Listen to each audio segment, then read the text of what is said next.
Security council ने कल security council का इजलास हुआ और जिसमें कहा गया कि बहर अहमर में हुतीस जो हैं उनको उनके खिलाफ जो है वो यहाँ पे उनके खिलाफ करारदाद पास हुई कि वो सब कुछ जो कर रहे हैं वो ना करें। करारदाद मंजूर हो गई।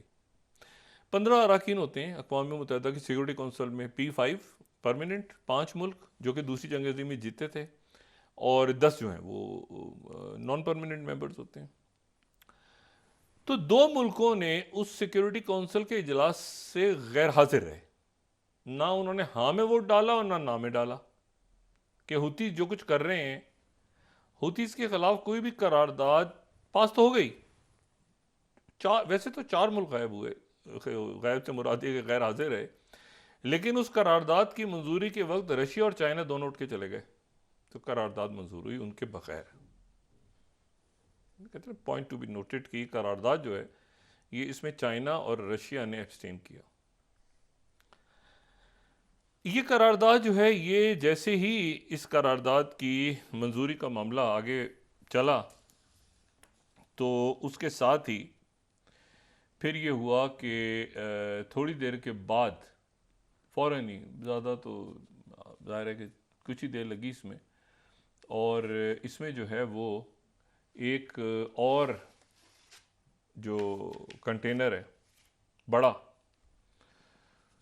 वो बयान होता है कि 5 से 10 निकाब पोश उस जहाज़ पे उतरे और उस जहाज़ को उन्होंने अगवा कर लिया।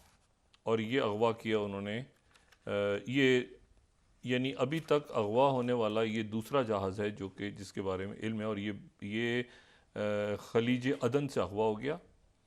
और अगवा होने के बाद ये जो है अब बाकी जो मुल्क हैं वो कह रहे हैं कि ईरान की तरफ जाता उसको देखा गया है, कुछ कह रहे हैं यमन की तरफ, लेकिन एक और कंटेनर। और ये उस वक्त अगवा हुआ है कि जब करारदाद मंजूर होने के बाद, और जो 21 ड्रोन जो कल हमने सेंट कॉम का बताया था कि 21 वहाँ पे ड्रोन और एंटी शेप और बैलिस्टिक और ये और वो, तो उसके फ़ौरन बाद ये दूसरा जहाज़ जो है वहाँ से अगवा हो गया है। और ये एक बड़ी तशवीशनाक बात है कि ये पूरी अब डिस्टर्ब हो गई है जो ये शिपिंग लें, क्योंकि इसमें ये उस वक्त हुआ जब, और इसका नाम जो है सेंट निकोलस के नाम से ये जहाज़ है।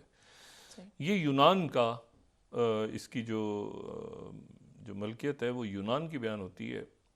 और ये जो सेंट निकोलस है ये Suez canal 1,45,000 ton crude oil लेके जा रहा था, बड़ा कंटेनर। और ये सुइस कैनाल से गुजर के जब आगे आया तो इस जहाज़ को ले गए, अब या तो यमन के किनारे ले गए गालिबन, या बस ये उनके पास है। सही। और मार्शल आइलैंड का इसके ऊपर जो है वो परचम बना हुआ था। और अगर हम इसकी वो दिखा सकें जो इसकी एग्जैक्ट इनकी लोकेशन का वो जो बताया है जो शिपिंग लेन्स के बारे में, अगर वो बताते हैं, वो लोकेशन भी इन्होंने बताई कि जहाज़ यहाँ से जा रहा था, यहाँ से हुआ, तो वो एक। अब ये जो सेंट निकोलस है ये जहाज़, ठीक है ना, तो ये बरतानिया की जो वार्निंग, उन्होंने कहा कि इंसिडेंट जो है ये सोहार, ये ओमान की बंदरगाहों से authorities advise to transit with caution. अच्छा, ये इंसिडेंट जो है ये था कि वो जहाज़ अगवा हो के, और ये बाकी मुल्क कह रहे हैं कि ईरान की, यानी जो रॉयटर्स वगैरह हैं वो कह रहे हैं ईरान की नेवी ने छोटा सा बयान जारी किया कि हाँ हमने किया है, लेकिन कोई प्रॉपर क्लेम नहीं हुआ अभी तक। बाहर से इल्ज़ाम लगाया जा रहा है ईरान ने किया है, नहीं किया अभी तक वाज़े नहीं है। ईरान की तरफ से कोई ऑफिशियल स्टेटमेंट इस पर नहीं आई, लेकिन वहाँ से इल्ज़ाम लग रहा है कि ईरान ने किया, वो ज़ाहिर है कि हुतीस के वाले से। तो दूसरा वाक़या ये पेश आया, और ये वाक़या जो है ये उस यमन के जो की तरफ से जो 21 मिज़ाइल्स थे, और फिर अक़वाम मुत्तहिदा की जो करारदाद की मंजूरी थी उसके फ़ौरन बाद ही हुआ। और सेक्रेटरी ब्लिंकन उस वक्त यहीं थे, यानी मशरिक़ वस्ता के दौरे में ही थे। तो अब एक तो वो गैलेक्सी लीडर वो नवंबर से इनके पास ही खड़ा है, वो जिसके ऊपर इन्होंने टिकट लगाए हुए बच्चे खेलते हुए नज़र आते हैं, वो जहाज़ इधर ही है। दूसरा जहाज़ ये भी आ गया। इस पे जो अक्सरियत है अमले की वो फिलिपाइन के लोग हैं।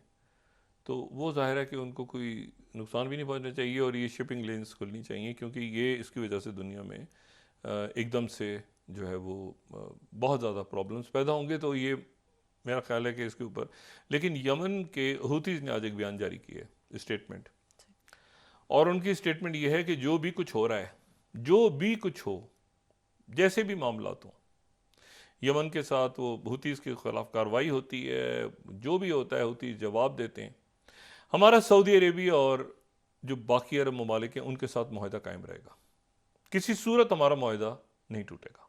जो अमन मुआहदा हमारा उनके साथ है वो अपनी जगह कायम रहेगा। ये हूतीज़ ने अभी बयान दिए। तो वो मुल्क उनसे ताल्लुक़ नहीं, ये गज़ा जाने और हम जाने, वहाँ के लोग, ये हमारा जो है ये सिलसिला चल रहा है, लेकिन इससे हमारा वो अमन मुआहदा किसी तरह पे मुतासिर नहीं होगा। उनकी स्टेटमेंट है ये।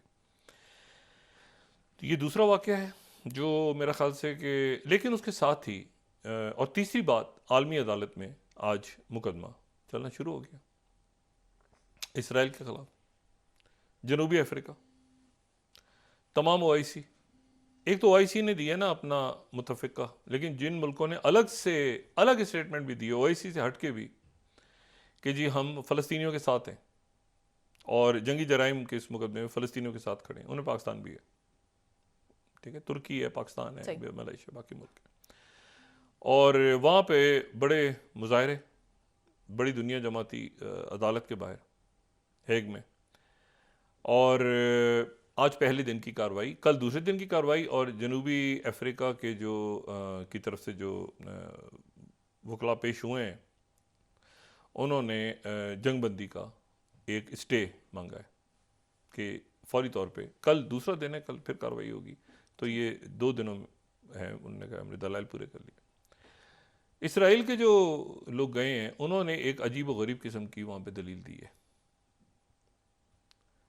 और बाज़ दफ़ा तो बात सुन के बंदा कहता है कि यार एक मिनट, ये क्या है बात। वो कहते हैं कि जनूबी अफ्रीका एक बड़ा मुल्क, नेल्सन मंडेला का ब्रिक्स का मेंबर, साउथ अफ्रीका की पूरी एक तारीख़ है उनकी, उन्होंने किस तरह आज़ादी हासिल की, किस तरह उनके मुल्क चलता है, तरक्की की उन्होंने, दुनिया की बड़ी मईशत, पूरा ग्लोबल साउथ जब नाम आता है तो एक साउथ अफ्रीका को आप पेश करते हैं सबके सामने कि ये देखें ये मुल्क हैं जो इस तरह। अब जो एक अहमकाना किस्म की दलील दी है, मैं तो उसको सुन के मुझे तो नहीं समझ आया कि ये इसका क्या सर पैर है। और ये 6 टाइम्स ऑफ इसराइल कह रहा है कि south Africa is legal arm of Hamas, यानी एक उनका मिलिट्री विंग है। ये 16वीं स्लाइड, अजीब व गरीब दलील है ये। एक उनका मिलिट्री विंग है जो ये जिन्होंने तूफान अक्सा और ये सारा किया है, और एक उनका जो कानूनी, उनका जो हमास का जो हमास की शाख है वो उसको जनूबी अफ्रीका कहते हैं। ये अजीब व गरीब किस्म के, south Africa legal arm of Hamas, यानी ये अजीब, मतलब ये दलील दी। और वो देखें चूंकि भूल गए, 7 अक्टूबर को भूल गए, और ये सारा तो लीगल आर्म ऑफ हमास, ये उनकी फॉरेन मिनिस्ट्री का स्टेटमेंट है। ये वजारत खारजा इसराइल का बयान है कि साउथ अफ्रीका जो है वो हमास का लीगल विंग है। अब ये वो साउथ अफ्रीका है जो ब्रिक्स का मेंबर है, ये वो साउथ अफ्रीका है, यानी अभी हम तो नहीं आए ना ब्रिक्स में, तो ब्रिक्स के बाकी मुल्कों को चाहिए थोड़ी सी वजाहत करें, हमारे पड़ोसी तो खास तौर पे बताएं ना उनका कि इसराइल ने यानी अजीब बयान दिया है। इनकी तरफ से मजम्मत होनी चाहिए थी, वैसे पड़ोसियों की तरफ से होनी चाहिए थी कि भाई इसमें हम भी हैं, ठीक है ना, तो मतलब कि ये क्या बात की उन्होंने। अजीब व गरीब किस्म की। अच्छा, इसमें और दूसरी जो बात है, तो एक तो ये बड़ा संगीन मामला हुआ, तो वहाँ पर अब फर्द जुर्म आयद, और ये दूसरी दफ़ा ऐसा हो रहा है। ये कभी दूसरी जंग अजीम के बाद इस तरह से हमने जंगी जराइम के मुकदमे को चलते नहीं देखा। ये जर्मन का जो ट्रायल्स हुए थे नाजी जर्मन के, या उसके बाद हमने देखा था यूगोस्लाविया वगैरह, ये बड़े अरसे के बाद ऐसा हुआ है कि कोई मुल्क किसी मुल्क को खींच के दूसरा मुल्क, और बड़ा मुल्क, तगड़ा मुल्क, वो जंगी जराइम की अदालत में रह गया। और यहाँ से वजाहत होगी, क्या वजाहत होगी, उन्होंने रोज़ जो बच्चे वहाँ पे तकरीबन ये जो 24,000 होने वाली है, 24,000 तादाद होने वाली है। बड़ी बड़ी जंगों में 24,000 लोग नहीं जानों से जाते, तो ये तो बिल्कुल ऐसे इन्होंने नेते लोग। और उनमें जो बच्चे हैं उनकी अक्सरियत है, और जो जख्मी हैं उनमें से कोई 5 से 8,000 बच्चे, 5 और 8 के दरमियान फिगर्स हैं अभी। 5 और 8,000 के दरमियान ऐसे बच्चे हैं, और ये मैं बता रहा हूं बात 12 साल से कम उम्र, 12 साल से कम उम्र, जिनका एक हाथ और एक पैर या आंखें या जो सारी जिंदगी के लिए मजूर हो गए। यानी जख्मी, हम कहते हैं ना इतने जख्मी हो गए, तो ये जख्मी होने की नौयत ये है, ये तो जिस्म पे के ऊपर रीढ़ की हड्डी किसी की गई, किसी की आंखें गई बच्चे की, किसी के बाजू काटने पड़े उनको, कोई इस तरह के वो जख्म है। और ये चूँकि फॉस्फोरस वहाँ पे इस्तेमाल हुआ है, और इनको बहुत बड़ी तादाद में, ज़्यादा जो इनकी एड जारी आज भी बहुत बड़ी तादाद में वो यूएई की तरफ से मदद हो रही है। बाकी सारे मुल्क भी, सारे मुल्क, पूरी दुनिया। और मैं इसमें वही बात है कि इसमें आप देखें तो आपको लगता है कि इंसानियत अभी जो है ना वो उसका मतलब मसलक, मजहब सब, आपको यूरोप, अमेरिका, इधर उधर लोग सारे जनाब वहाँ पर ट्रक के ट्रक लाइनें लगा के इंतज़ार कर रहे हैं कि ये क्रॉसिंग को लेके जितना गज़ा की ओर अंदर हो जाएं और उनको इमदाद पहुँचाएं। तो ये अब आलमी अदालत के अंदर केस चल रहा है। एक टैंकर इधर खड़ा हो गया, दूसरा आके यमन के, एक पहले खड़ा था, दूसरा आज आ गया। एक वो हेलीकॉप्टर सोचनाथवाद, उसको ये दो चीज़ों को अलग ना मिले, ये दो चीज़ें अलग हैं। वो शबाब जो है ऑर्गेनाइजेशन, वो अक़वाम मुत्तहिदा के लोग, और वो पाकिस्तानी वहाँ पे, तो वहाँ ये जो अमन, ये पीस है ना, पीस का जो मामला है, हम पाकिस्तान अक़वाम मुत्तहिदा में कभी फ़ाल होता है, कभी नहीं होता, कभी आवाज़ उठाता है, कभी नहीं उठाता, मुख्तलिफ चलती रहती है पाकिस्तान की कोई। लेकिन जो अक़वाम मुत्तहिदा की जो पीस कीपर्स हैं ना, उसमें पाकिस्तान सबसे ज़्यादा और ख़तरनाक जगहों पे है। यानी ऐसी जगहों पे जहाँ दूसरे मुल्क के लोग कहते हैं कि हमने नहीं जाना, तो पाकिस्तान के फ़ौजी वहाँ पहुँचे होते हैं। बाकी जगह आप कह सकते हैं कि जी अभी, लेकिन आपको फ़ाल नज़र आए मुनीर अकरम साहब की स्पीच, बाकी पाकिस्तान ने तगड़ा स्टैंड लिया हुआ है वहाँ पे, अक़वाम मुत्तहिदा में भी, OIC में भी। इतना तगड़ा स्टैंड मैंने कभी फ़लस्तीन के लिए लेते नहीं देखा पाकिस्तान को बतौर रियासत, कि जी आपकी जो है वो यहाँ पे अस्करी क़यादत, यानी अस्करी क़यादत भी कोर कमांडर्स मीटिंग में भी डिस्कस हो रहा है, हुकूमत भी कर रही है, पार्टियां भी कर रही हैं, मुजाहरे सब ने किए, सारी अक्रॉस द बोर्ड।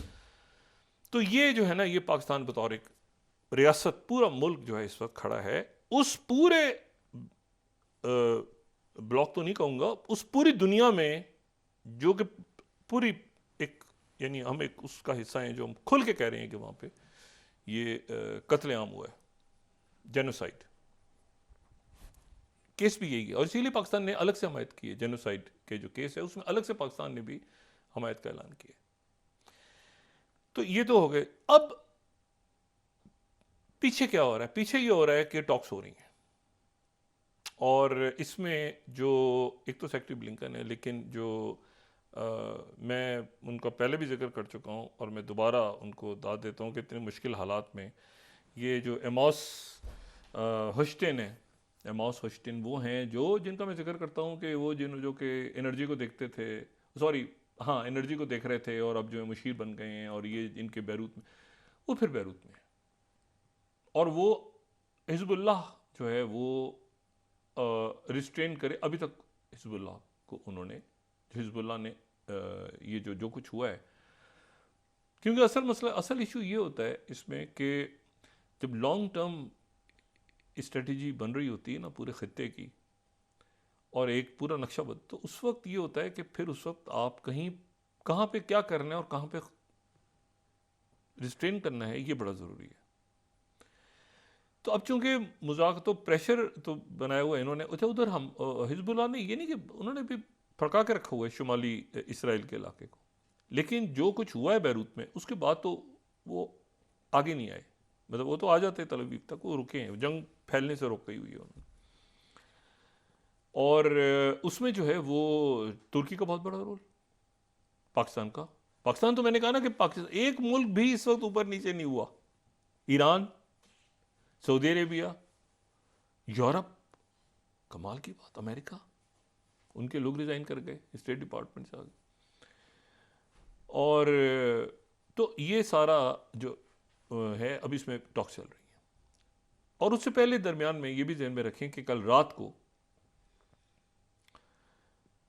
3 जो हैं वो सदूर मिले, एक बादशाह 2 सदूर, और उन्होंने खाना खाया इकट्ठे और फिर एक बयान जारी किया। वो कौन थे? वो थे जनरल सीसी। मैंने ये बात की थी कि सेक्रेटरी ब्लिंकन के आने से पहले वो उर्दन आ जाएंगे, तो वो उर्दन आ गए थे, उर्दन वो भी आ गए थे और महमूद अब्बास भी आ गए थे फ़लस्तीनी अथॉरिटी के साथ। उन्होंने, और शाह अब्दुल्ला दोइम जो हैं जॉर्डन के, उन्होंने ये जहन में रहे कि ये 3 ममालिक ही थे जिन्होंने इसराइल के साथ अपने ताल्लुकात को बेहतर किया था। यानी फ़लस्तीन के सदर यासिर अरफात, अगर फ़लस्तीनी अथॉरिटी का हम जिक्र करें, जॉर्डन और इजिप्ट। अब इजिप्ट, ये मसला फंसा कहाँ हुआ है, मैं 2 मिनट लूँगा सिर्फ। एक है फिलाडेल्फी कॉरिडोर। फिलाडेल्फी कॉरिडोर ये है कि जो नक्शे पे अगर हम देखें ना, गज़ा और जो मिस्र और गज़ा, जहाँ पे रफ़ा का बॉर्डर है, रफ़ा क्रॉसिंग है, सही। तो वहाँ पर एक बफर जोन है।